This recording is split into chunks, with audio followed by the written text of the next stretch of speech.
Tonight is Monday, August 14th, 2017. This is a regular City Council meeting for the City of St. Peter. It's 7 o'clock p.m. We'll call the meeting to order. All please join in the Pledge of Allegiance. I pledge allegiance to the flag of the United States of America and to the republic for which it stands, one nation, under God, indivisible, with liberty and justice for all.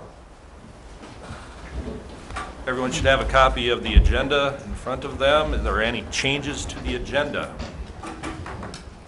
If not, is there a motion for approval? So moved, Mr. Mayor. Second. Everyone in favor of the agenda as presented, please signify by saying aye. Aye. Opposed? Agenda is approved. Next, we have the minutes from our July 24th, 2017 meeting. Those minutes appear on pages 4 through 8. Are there any changes or corrections to those minutes? If not, is there a motion for approval? So move. Second. All in favor of the minutes as presented, please signify by saying aye. Aye. Opposed? Minutes are approved. First up tonight, we have a public hearing on a registered land survey. And Todd, if you want to go over the procedures before we get started, that would be great. Mayor, members, we'll just do a quick, the information is included in your packet as well, the procedures for the public hearing. And so it works like this. Generally, the staff presentation occurs first and talk about pertinent laws, regulations, what's really going on. And then usually at that point, if there's an applicant, the applicant has an opportunity to provide information as to the facts related to their application. And then there's public comment. And so if you raise your hand and give your name and address, you're able to address the council. Typically what happens is that folks are given 5 minutes, and generally there's not a discussion back and forth between the folks that are speaking at the hearing and the council. They may refer to other information or be called upon later in any potential discussion that occurs. Most often we have action the same night as the hearing, but not always. Tonight's an occasion when the plan is to have action tonight under the working session, the new business for the council meeting. I think those are the big rules, and we'll turn it over to Russ to make the staff presentation. All right, first we will call the special or the public hearing to order at 7:05 p.m.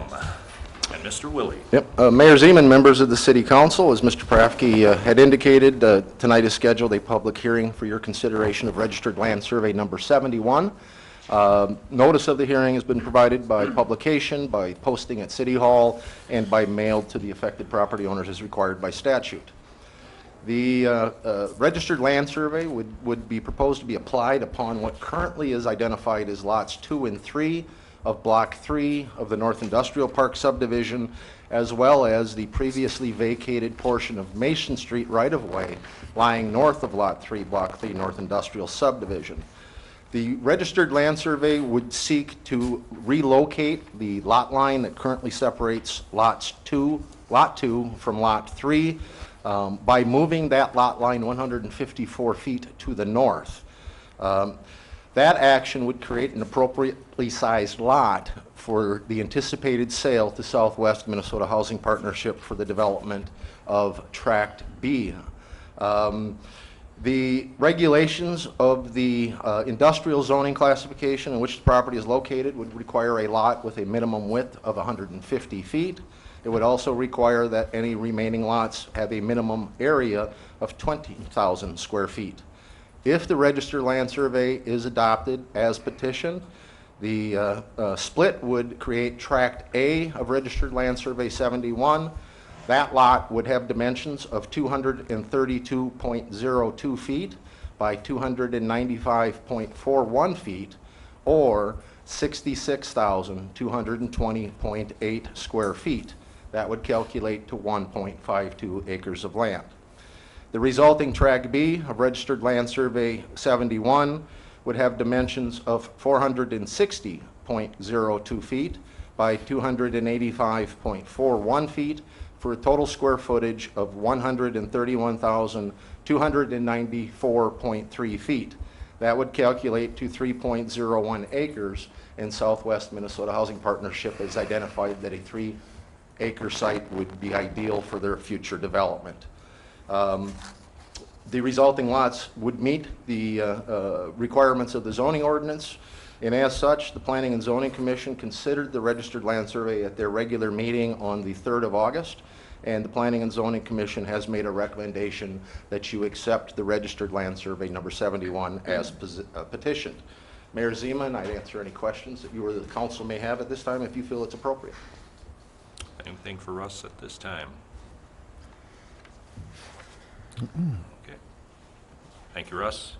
Is there anyone that would like to speak on behalf of the applicant, besides Mr. Willie's staff presentation?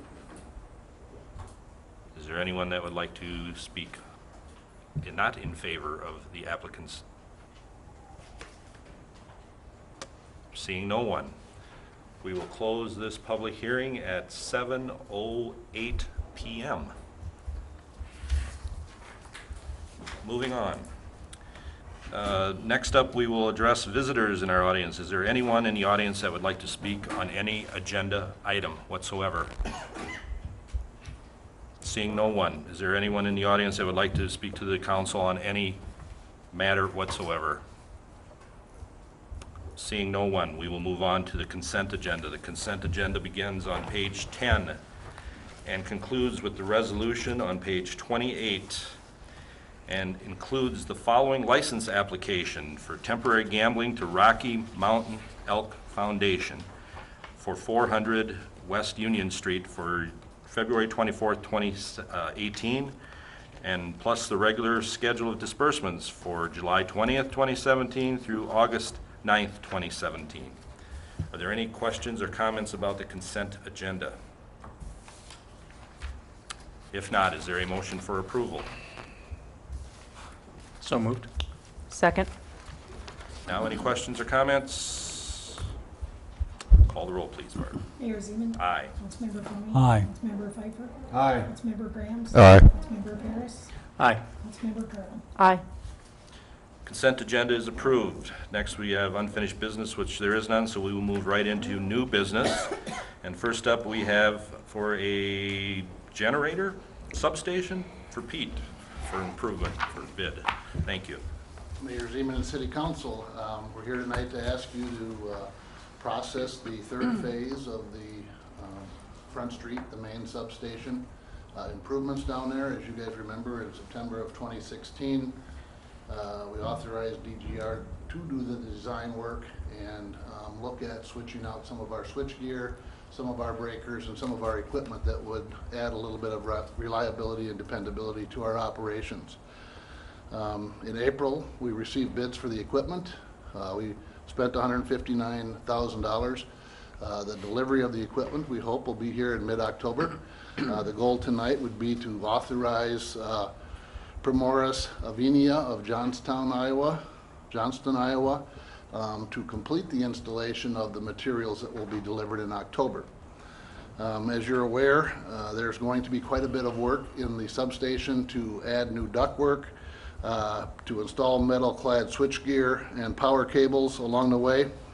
It's our intention now that if the council authorizes this project, this would be the first phase of 2 phases that would be completed. The next phase would be the other half of the substation improvements, which would happen in the upcoming years.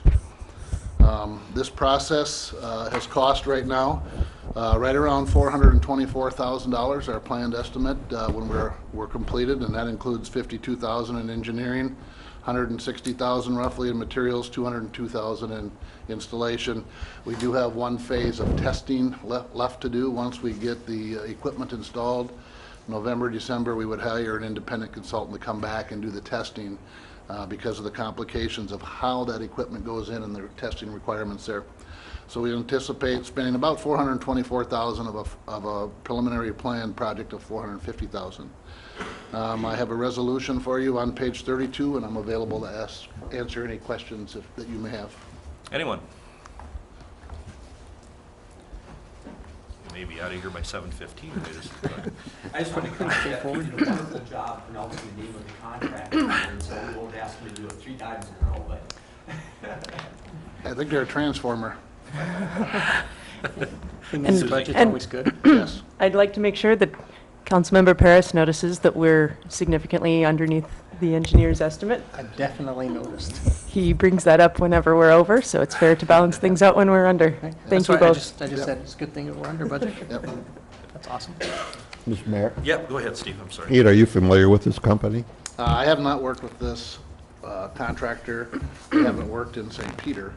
DGR has worked with them and is very comfortable, according to their letter of recommendation, and authorizing them to do the work. Okay, thank you.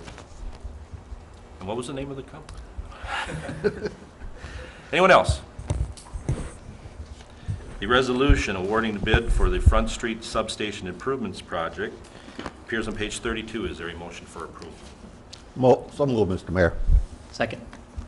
Any other questions or comments? Call the roll, please. Councilmember Coney. Aye. Councilmember Pfeiffer. Aye. Councilmember Graham. Aye. Councilmember Paris. Aye. Councilmember Carlin. Aye. Mayor Zine. Aye. Resolution passes. Thank you. Thank you, Pete. Thanks, sir. Next up, we have the registered land survey, which we just had the public hearing on.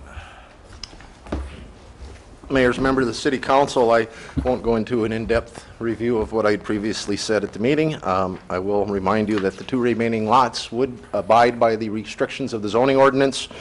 The Tract B would ideally meet the size in anticipation of the sale to Southwest Minnesota Housing Partnership, and that the Planning Commission has made a recommendation that you accept the registered land survey. I also have prepared a resolution on page 37, or 37 rather, for your consideration. And Mr. Mayor, with your indulgence, I'd answer any questions that your colleagues from the council may have. All right. Anyone? Not on this one. All right. If not, the resolution approving the waiver of subdivision for lots 2 and 3, Block 3, North Industrial Subdivision, Park Subdivision, is on page 37. Is there a motion for approval? So moved. Second. Now, any questions? Call the roll, please. Councilmember Pfeiffer. Aye. Councilmember Graham. Aye. Councilmember Paris. Aye. Councilmember Carlin. Aye. Mayor Zine. Aye. Councilmember Coney. Aye. Resolution passes. Next up, we have the sale of the North Industrial Park subdivision property.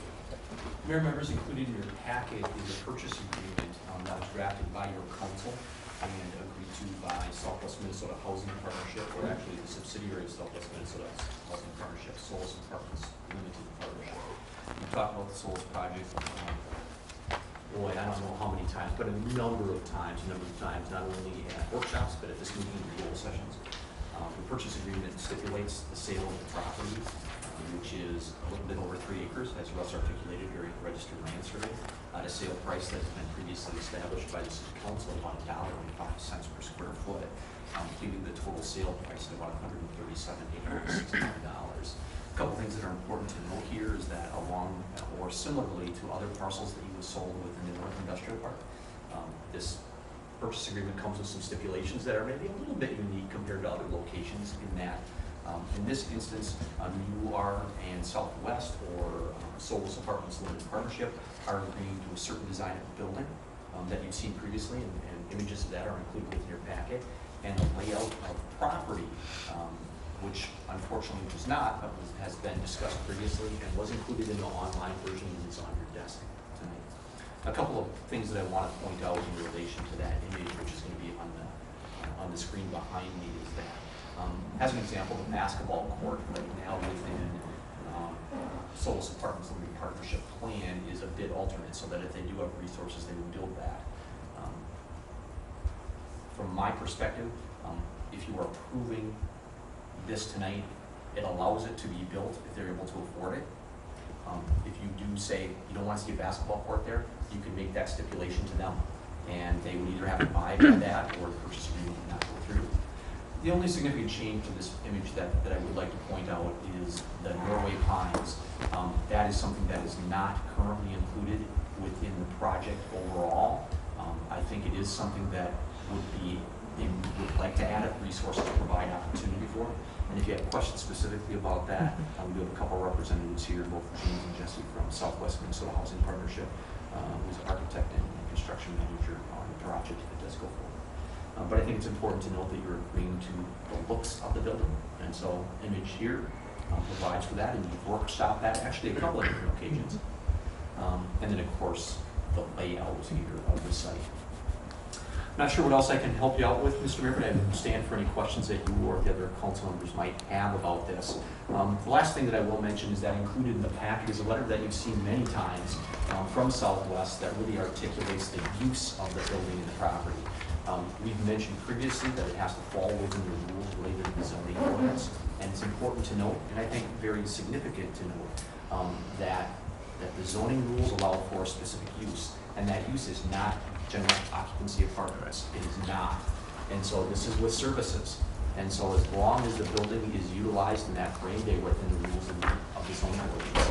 If they fail to do that into the future, then it would fall outside of that, and use would be suspended if they used it for general occupancy. Information again is included in your packet, and the resolution of the purchase, providing for the purchase agreement is in your packet on page 55. 55. Thank you, Mr. Mayor. Susie?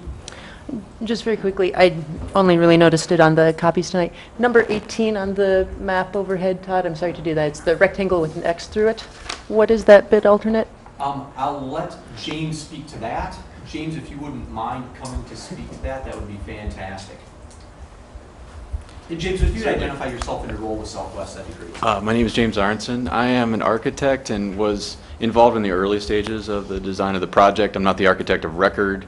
That's EAPC Architects out of Sioux Falls, but I'm on staff with the Housing Partnership, and we've worked together with the community to design this. Your question, or the answer rather, the X rectangle up there is a picnic shelter.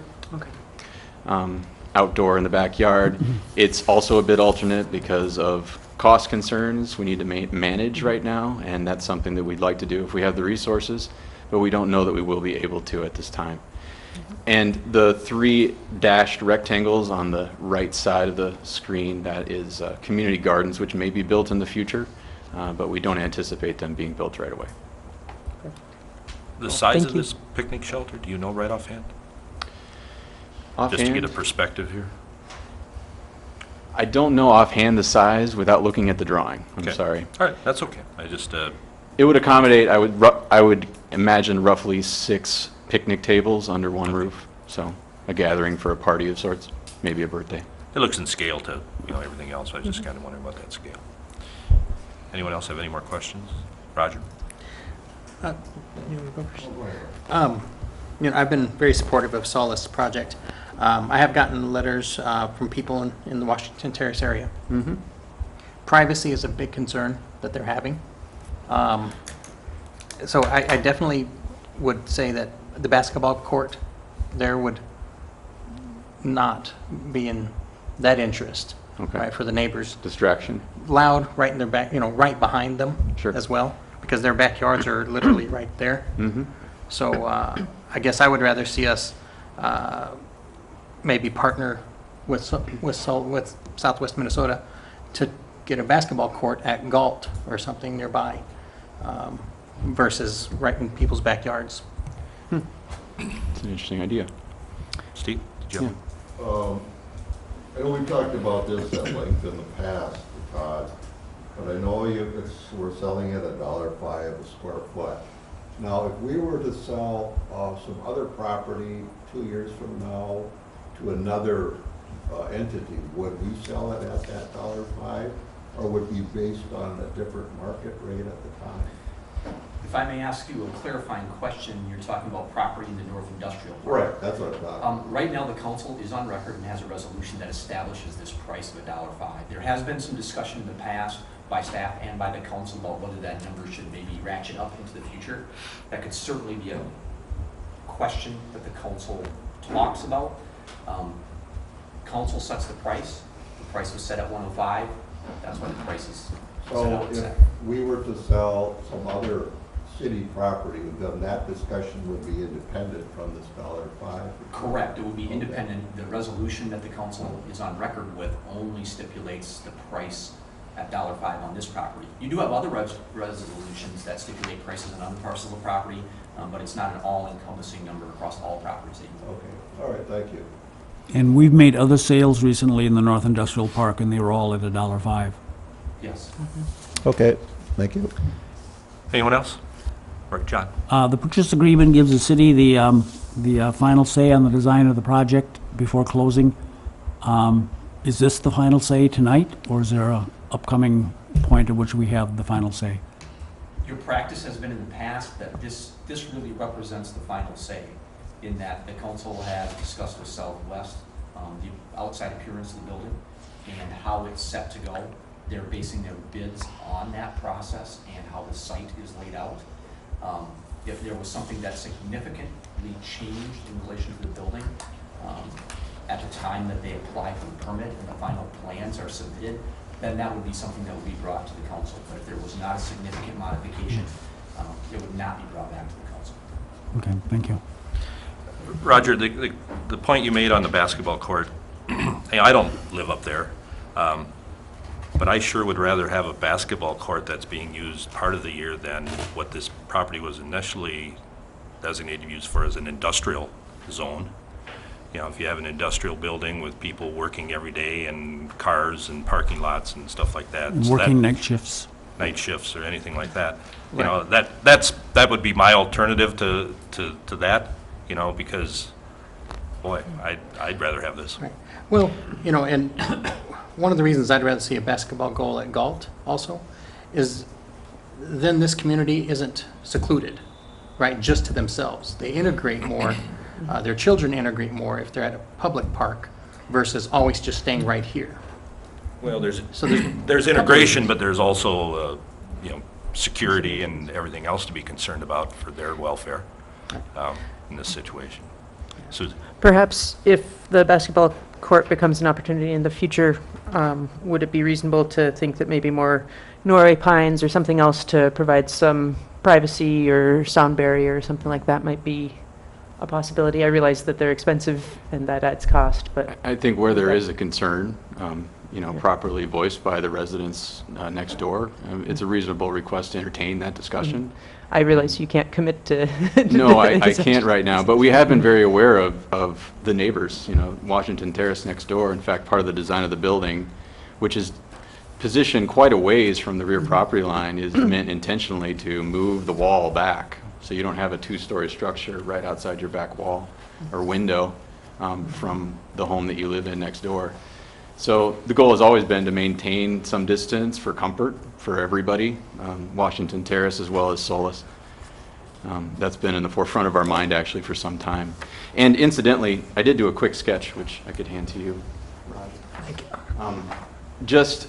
This is certainly a rough sketch, but the elevation, there's roughly 10 to 12 feet lower position of the houses in Washington Terrace relative to the elevation of the property we're speaking about.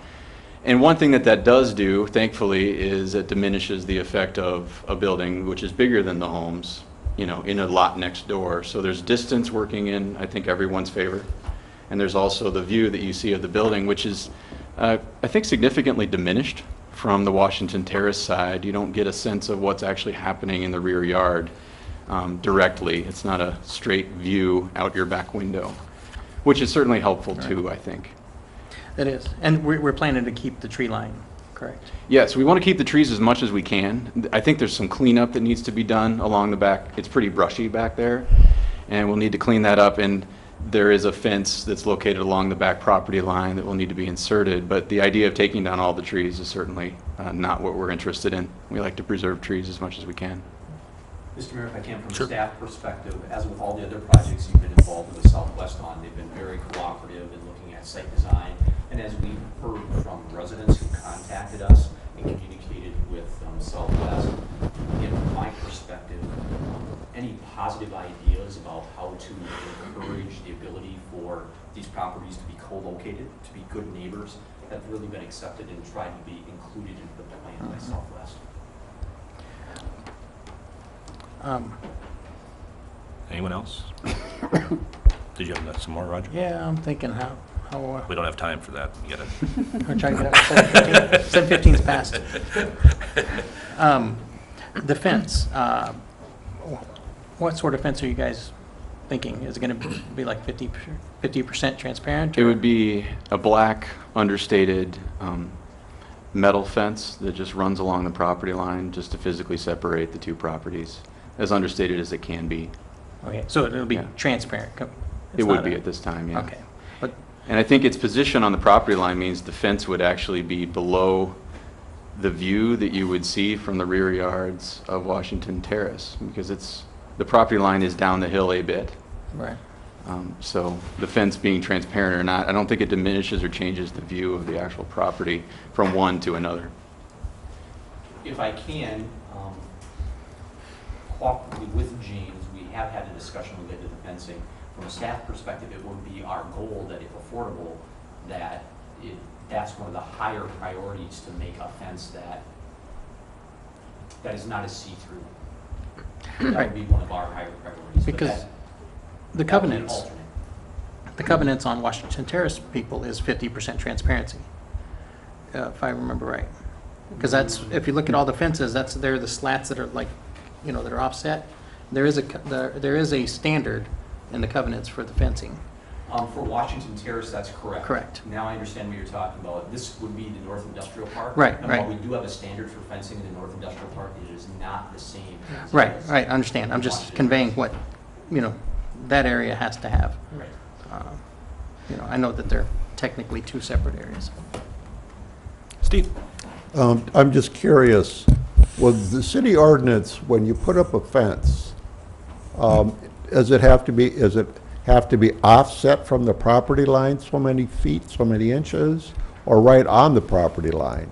It can be right on the property line. However, our recommendation to folks who call us with questions or have to receive a permit for construction that goes on, we recommend that it be offset from the property line so that they can maintain both sides of the fence. Maybe it's paint both sides of the fence or mow on the other side of the fence.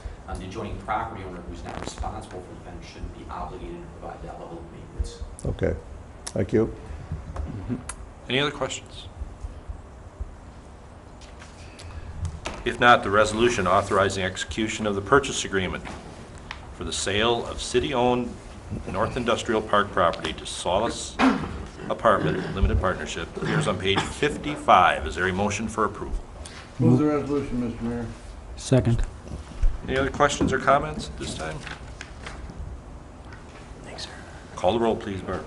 Councilmember Graham, Aye. Councilmember Paris, Aye. Councilmember Carlin, Aye. Mayor Zeman. Aye. Councilmember Conley. Aye. Councilmember Pfeiffer. Aye. Resolution passes. Thank you, James. Thank you, council. If I could, if you wouldn't mind emailing that to us since it was distributed to the council, it should be something that we Certainly. have in our packet. I'll get that to you. I do have one question. Are we going to meet, the committee, will they meet again on any of this, or are we done with that? No, my understanding, that was a question that was asked previously, and I Mhm. have communicated with Rick Goodman, and he has said, yes, there will be. It has been quiet here for a little bit while some of the other things have been accomplished, so there will be. Okay, cool. Mr. Krafke, where would you like that sent? To me. To Barbara? Yeah, if you would. Okay, Thank no you very problem. much. Thank you. Thank you. Thanks, sir. Thanks. Next up, we have the Broadway Avenue Project Construction Management. And Mr. Moulton. Mayor Zeman and City Council, as you see before you, we have a request to have Bolton and Mink complete construction services for the Broadway Avenue project from Trunk Highway 169 to the Minnesota River Bridge in the amount of $108,000. The project is underway. We are already doing some of this work because of the timing of the project. I apologize for not getting it to you a couple of weeks earlier. But what this project entails is construction administration, which would be pay estimates, preparation, conduct weekly meetings, funding administration, construction management, federal wage monitoring, materials testing, and construction staking. As this breaks down, we have worked hard with MnDOT to negotiate a construction settlement. I wouldn't say settlement, construction management portion of this, where MnDOT would pay us $81,500 in order to conduct these services. And the remaining areas would come from municipal state aid in the tune of $19,900 and from water and electric funds in the amount of $6,600 for all for improvements down there to the plans. I'm asking that you approve the resolution on page 59 and that Bolton and Mink continues to complete the services. Questions? Steve? I just have one, Pete. What's the projected date of completion on the road at this point? We're still working to make things happen the same time or a week ahead of the bridge opening. So the first week of October is our goal. Okay, thank you. Anyone else? If not, the resolution authorizing Bolton and Mank to provide construction services for 2017 Broadway Avenue project appears on page 59. Is there a motion for approval? So moved, Mr. Mayor. Second. Any other questions? Call the roll, please. Councilmember Paris, Aye. Councilmember Carlin, Aye. Mayor Zeman. Aye. Councilmember Fleming. Aye. Councilmember Pfeiffer, Aye. Councilmember Graham. Aye. Resolution passes. Next up, we have the Minnesota Square Pavilion Design Service. Mayor, members, this is an item that, well, I'm trying to think of how to describe this well. Certainly, just a week ago, we talked about this. Prior to that, we talked about the pavilion for a number of years, and in fact, the task force was established that had over 30 members on it. And the council, prior even to that task force, had went through a selection process where proposals were solicited and architects were interviewed, and the proposals were reviewed, and you made a selection for Olson County. The information in your packet really relates to the proposal for the next phases of work, getting you up to the point of and including bidding the project. This doesn't provide for construction services if necessary, but up through the bidding project. Now, the amount of money that they're looking for related to that is about 8% of the total project cost, and you see their scope of work and their dollar amount identified here on page 62 through their proposal into page 64. The recommendation from staff and your discussion at your workshop was to approve Olson and Hoppy to do this work and get you through the bidding portion of this project. Certainly there's a lot more work to do. From my perspective, really what you've done is a concept design, and there's a lot of structural analysis and other things to be done, including a relook at the pricing of the project and some value engineering that should occur. Funding for the work would come from the legacy grant to start with, and then other funds that you might allocate or provide for. Just to talk about the funding mechanism for the overall project as a whole, it was the council's discussion at your last goal session that there's likely a debt service issuance, at least for a portion of this project, so this project can move forward theoretically during the construction season during 2018. So not this year, but next year sometime. Certainly a part of the upcoming work to be done by Olson and Hobbie, if you accept the proposal, would be to establish a timeline and some realistic goals and measurements by which you could construct it. Our hope would be to continue to work with the primary users of the facility that host community events or festivals to try and avoid bumping into them as best we can. But what we'll see as that project develops even further. Again, the information is included in your packet, and the resolution to accept Olson and Hobbie for an amount not to exceed $68,000 is on page 65. John? Todd, a couple of times you said that the proposal for the $68,000 would take us through bidding, but not construction administration, but on page 63 it says it does take us through construction You administration. know what, John, that's my error. You should refer to page 63. That is correct. It is construction administration. So that, is an entire. so the when we finish paying them, it would all be done. Correct. Okay, I have a second question. They did they led the public process, the public design process, soliciting input. Yep. And they did the design, the rough design that we, concept design that we approved. Is there, is there an advantage or some reason that we just automatically take their proposal to do the rest of it? Or is this something that another architectural firm could bid on also? I think certainly this is something that a new architectural firm or an alternative architectural firm could work on with you.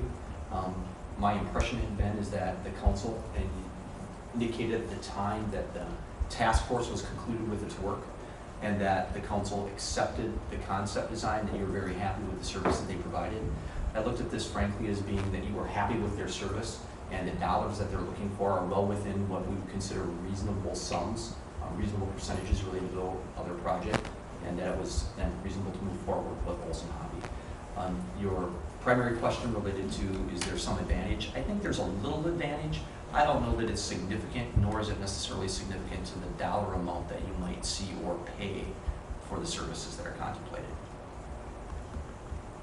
Anybody else have an opinion on this? On the design? on just going ahead and taking their proposal rather than seeing what other people would offer? Well, my thought on the design is how much did we pay them for the task force design? 10? 10. And then now we're going to pay them another 28? 68. No, on just the design portion. Oh, So that's 38,000 just on design? I would tell you that what was done during the concept phase was different, significantly different than what you would see here as a design development phase. So if you're asking, Roger, are we paying for that twice? No, I do not believe we are paying for that twice. Those are separate activities and will require, or could require separate sums of money.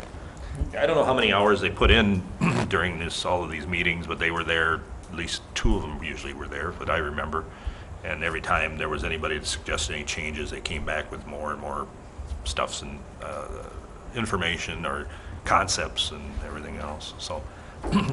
I feel as though the designs that were created through the task force, this is maybe they're more technical than this, but they were more along the lines of artists' renderings versus detailed architectural plans. And so now they need to take that from that.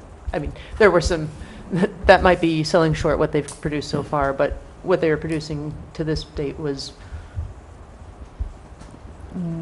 less technical. And so that's what we're going to pay at this point, is to take that picture and turn it into a real design document? Is Yes. Jerry? As I recall, when sitting through that, this firm came over time and time again to work with us and really didn't get paid for all the time they put in, and more or less carried it for some time. Well, they got paid $10,000. Yeah, That was but their contract. Considering how many meetings we had and how many times they came over and how many adjustments that were made in that compared to what usually costs us for those designs, they did a pretty cheap job for us. The question I would have, I think you already mentioned it, Todd, but the 8%, is that a going rate? I mean, Yeah, that was you my know, question as well, because that seems high to me. Well, as I wrote in the memo, I believe that that's well within the marketplace to carry you through this level of activity, well within the numbers that you would see. What's the hospital? Isn't it like a lot? 7-point-something% on a Yeah. $27 million project. So, okay. So for some Yeah. reason, 3-4% was in my head. It might be a little bit, there's additional information in that, because as with this, most of these are set up so that you see that if the project would stop partway through, you're not obligated for the full amount of money. And so, as with the hospital, that would be the not to exceed number should the project move through, but you're only obligated to pay through the phase of the project that you ultimately end up at. Steve?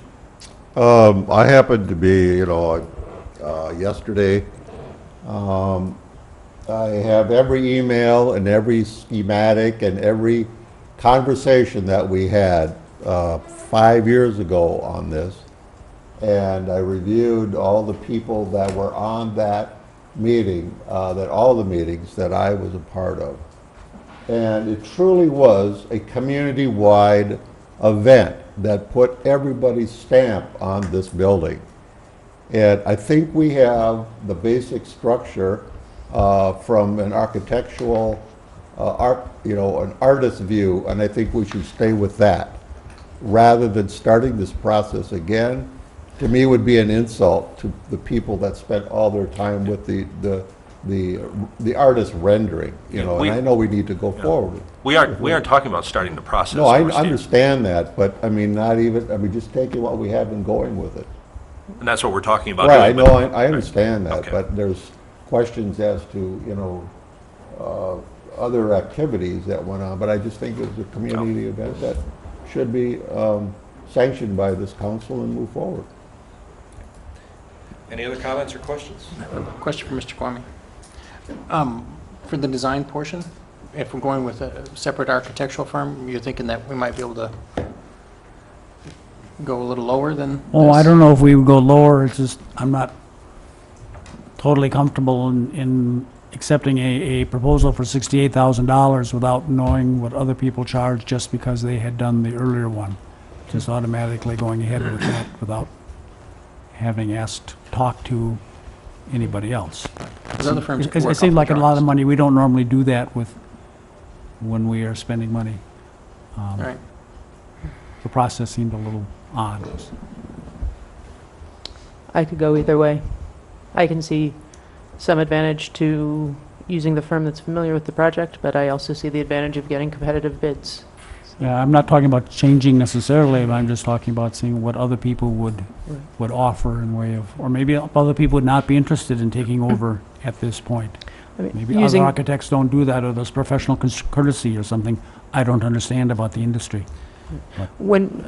Go ahead. if I may, when we were at this phase with the hospital, we had an initial firm that drew up the draft, the very initial plan, and then from that point forward, we interviewed 3 architecture firms. I realized there were some differences, but we interviewed 3 firms to see which could provide us with take those initial documents and go forward. We ended up using the same group that had created the initial draft plan, but I think it was worthwhile to have those multiple. If I could challenge that. Fair enough. The hospital situation is different than this one, Okay, in that with the hospital, forgive me for not remembering the initials of the company. I can't but it's remember. JC. JCCA. Johnson, Crabtree. JCCA. They did the master planning, which was not a building design document. It was a space utilization document on site. Okay. Which is different than what this Okay. is. Two-step process for sure, but certainly different things. that- Okay. The question I have, this 68,000, this was determined way back when, right? No, this is a proposal that they've just provided within the last few Okay. weeks to us, based on the council's discussion at the workshop, which was, you wanted to get a proposal from these folks. Right. So they're using 885,000, and that's the 68,000, I mean, for total construction. Roughly speaking, that's correct. So the 68,000 is based off of that, and there's a cap, that's it. Correct. So if the project was higher, this would be the total amount that they would expect to be paid. Right. Yeah. Okay. So I know this 885 is, that roughly that number's been floating around, but there's also been some numbers that are maybe higher than that 885, so maybe it'll only be 6.8% if it's $1 million. Well, and if I could, Mr. Mayor, I think part of the ongoing process with any firm will be to think about value engineering on the project. And so are there ways that you can keep the project under budget? If the project comes in at 750, for example, this proposal supposes that they would still get paid $68,000. Yeah. Other than the Veterans Memorial, the new Veterans Memorial, have we had any other hands-on experience? And we really haven't with that, but with Olson and Hobby? No, this would have been the first project that they worked with you on. Because I think they worked with the Veterans Memorial also, did they not, Jerry? Yeah. Okay. They were selected again after a process. You did interview multiple architectural firms at the time that these folks were selected to do that preliminary Right. work. And not that there was a promise, but certainly all of them came to the event hoping that if a project did go forward, they would have secured a very strong position doing the work going forward in construction. Okay. Any other questions or comments?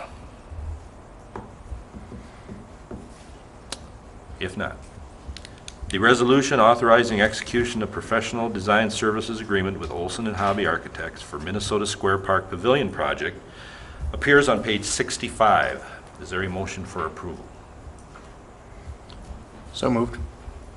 Second. Any other questions or comments? Call the roll, please, Barb. Councilmember Carlin. Aye. Mayor Zeman. Aye. Councilmember Fawnin. Aye. Councilmember Pfeiffer. Aye. Councilmember Grahams. Aye. Councilmember Paris. Aye. Resolution passes. Next up, we have a council technology stipend. Todd. Mayor and members, this is a policy that the council's talked about on and off for quite some time, and included on page 66, and of course, again, then in the resolution, there is a city council technology hardware software stipend policy. We talked about this one last time at your last workshop. There was some suggestion and some discussion related to, well, does this include an app or would this include a printer? And so there was a suggestion that maybe the language could be changed. As I went back and looked at the language, and certainly this would be something that the council could modify if it wishes as a part of the resolution, it seemed really clear to me that the stipend for the acquisition, upgrade, and maintenance of electronic hardware and software. A printer is a piece of hardware, an app, as an example, that you might use on Kindle Fire or something else, is certainly a piece of software, that it covers the bases very well for you.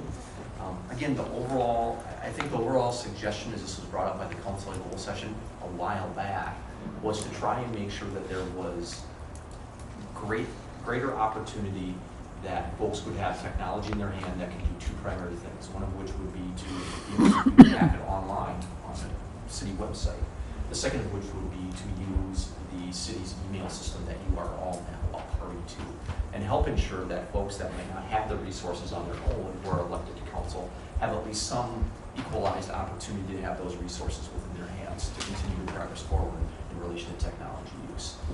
Again, the information is included in your packet. There's certainly many different ways you could slice this. It doesn't have to be 200 a year. It could be more. It could be less. It could be 100 each year, not 200 over 2 years. There's a number of different ways that you could slice it. But I hope this represented the goals that you had, and it's certainly something that you could change in the future if it doesn't work for you. Okay. The resolution is included in your packet on page 68. Jerry? You know, the people that are here, and I'm probably the least knowledgeable as far as technology is concerned, but everybody has the ability to get on the council website now and the ability to use email. And if somebody needs to upgrade what they currently have, they could certainly do it out of their monthly salary from the council. So this is, to me, it's just putting the bag on the taxpayers. Again, I know it's, in the scheme of things, it's small dollars, but, you know, you start saving pennies to save dollars. And so I'm opposed to going with the stipend. Mr. If I could add one other thing.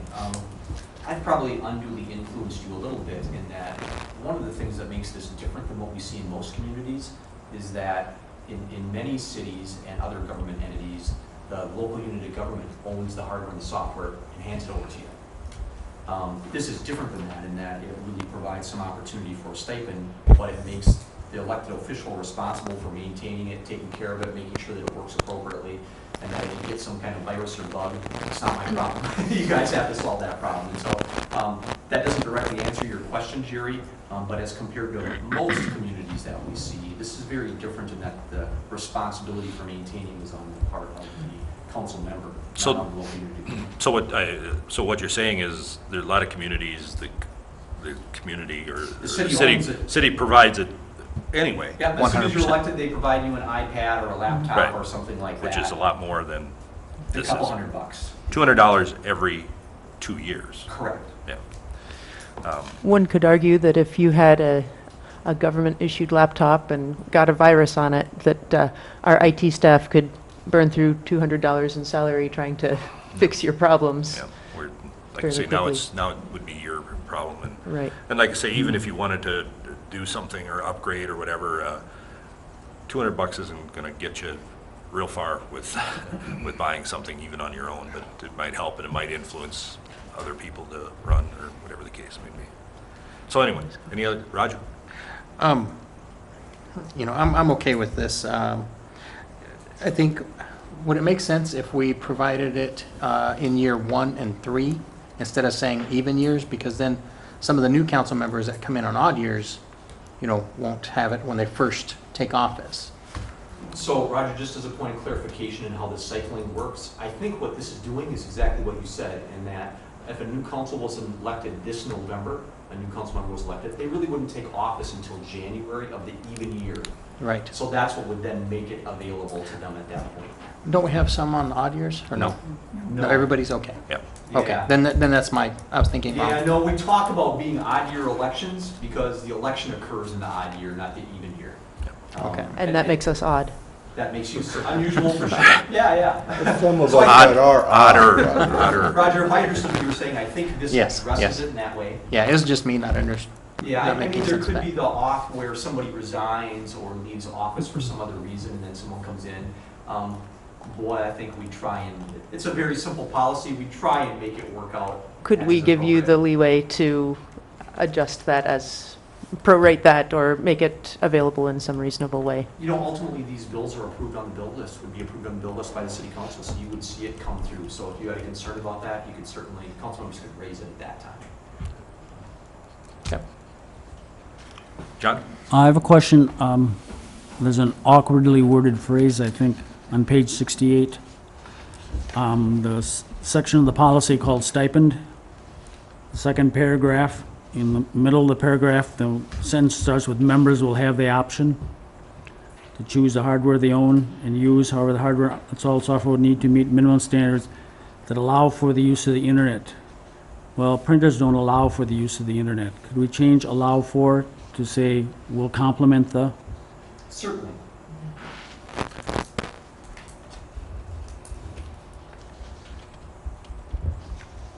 Anything else? Anyone else have any other questions or comments?